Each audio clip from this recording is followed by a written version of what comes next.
देखिए, लोकतांत्रिक प्रक्रिया में हर पार्टी को चुनाव लड़ने का अधिकार है, मैं इस बात से सहमत हूँ। लेकिन ओवैसी साहब जिस तेलंगाना से आते हैं, ओवैसी साहब आंध्रा में चुनाव लड़ते, कर्नाटक में लड़ते, पहले साउथ को मजबूत करना था। जो गणित इन्होंने बिहार में किया वही गणित उत्तर प्रदेश की खराब होगी। उत्तर प्रदेश के आवाम को आंखें खोलकर नींद से जागने की ज़रूरत है, देश बचाने की ज़रूरत है, देश को गुलाम होने से बचाने की ज़रूरत है, देश की जो बिक्री की जा रही है इससे बचाने की ज़रूरत है। उत्तर प्रदेश के लोगों को बंगाल की आवाम की तरह जो बंगाल की जनता ने दवाई दिया है वही दवाई वहाँ की जनता को, उत्तर प्रदेश की जनता को देना पड़ेगा, तब जाकर देश बचेगा। नहीं तो क्या लगता है कि वैसे साहब 100 सीटों पर विधानसभा लड़ पाएंगे? 200 सीटों पर लड़ पाएंगे? क्यों लड़ेंगे बताओ ना आप। ओवैसी साहब से आप सवाल पूछो कि अंसारी, राइन, मंसूरी, हलालखोर, अब्बासी, घोसी, मिरासी, मीर शिकार, हेला, बंजारा, बक्खो, डफाली, अलवी, मदारी, लाल बेगी, नट, इन समुदाय की स्थिति क्या है? दूसरी बात, ओवैसी साहब की पार्टी का नाम क्या है? ऑल इंडिया मजलिस। अरे सुनो, हिंदी में बोलो ना यार, हिंदी में बोलने में शर्म आ रहा है। इत्तेहादुल मुस्लिमीन, इसका मतलब है मुसलमानों एक हो जाओ। और भाजपा आरएसएस का क्या है? हिंदुओं एक हो जाओ। ये दोनों पार्टियां जिस दिन ये हिंदुओं एक हो जाओ, मुसलमानों एक, लड़ तो रहे। अरे सुन तो लो, लड़ तो रहे हैं। अरे कान का बवासीर है कि मुंह का बवासीर है, सुनते क्यों नहीं? सुनो पूरी बात पहले।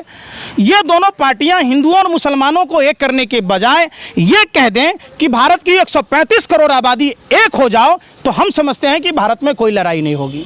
ओवैसी साहब उस समय क्यों नहीं बोलते हैं जब दिल्ली में दंगे कराने वाला कपिल मिश्रा, अरे सुन तो अरे सुन तो लो, मैं नहीं गया था, मैं क्या कह रहा हूँ क्या सुन रहे हो? तुम भी भाजपा के अंधभक्तों की तरह गोबर को च्यवनप्राश समझ के खा रहे हो क्या? गौमूत्र कॉमेडी समझ के पी रहे हो? सुनो तो सही, सुनने के पैसे नहीं लगते। माना कि मोदी जी के आने से इनकमिंग कॉल के पैसे लगने लग गए, तो इसमें आपको सुनने में कौन से कॉल के पैसे लगेंगे?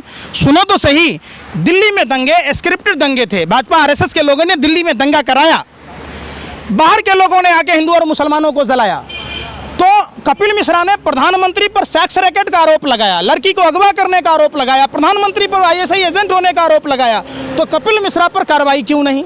अनुराग ठाकुर ने कहा गवारों को, तो भाजपा के गवारों को स्कूल भेजो सारों को, उस पर कार्रवाई क्यों नहीं हुई? परवेश साहिब सिंह वर्मा पर कार्रवाई क्यों नहीं हुई?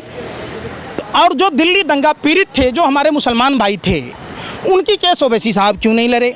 ओवैसी साहब उमर खालिद का केस क्यों नहीं लड़े? ओवैसी साहब बिहार में बाढ़ आता है 17 जिलों में, तो उसकी बात क्यों नहीं उठाते? कोसी, कमला, गंडक, बागमती, महानंदा नदियों का। ओवैसी साहब किशनगंज में जो अलीगढ़ मुस्लिम तो लो यार, कब उठाया? मेरे से पहले से उठाया, मैं 5 साल से उठा रहा हूँ। सुन लो, अरे सुन तो लो, वो उससे पहले कौन सी पार्टी में थे उनके विधायक, और कब से उठाया है? मैं 5 साल से आंदोलन कर रहा हूँ कि बिहार के 17 जिला ही नहीं 25 जिले प्रभावित होते हैं बाढ़ की समस्या से। कोसी, कमला, गंडक, बागमती, महानंदा नदियों पर डैम का निर्माण होगा, निश्चित तौर पर बिहार पंजाब, हरियाणा जैसे राज्य को पीछे छोड़ चुका होगा। बात उसकी नहीं होती, वहाँ मुस्लिम आबादी नहीं है, बात उसकी करो ना। बात मुसलमान की क्यों करते हो? बात हिंदू की करते हो? बात करो भारतीयों की, जो भारत 135 करोड़ आवाम है, उसकी बात नहीं करोगे। बात करो, बात करना तुम्हें हिंदुस्तान का तो बात करोगे पाकिस्तान का, बात करना चाहिए भारतीय का तो कहोगे हिंदू का, मुसलमान का, बात करनी चाहिए इंदौर की तो चले जाओगे इस्लामाबाद, बात करनी चाहिए कानपुर की, करनाल की तो चलोगे जाओ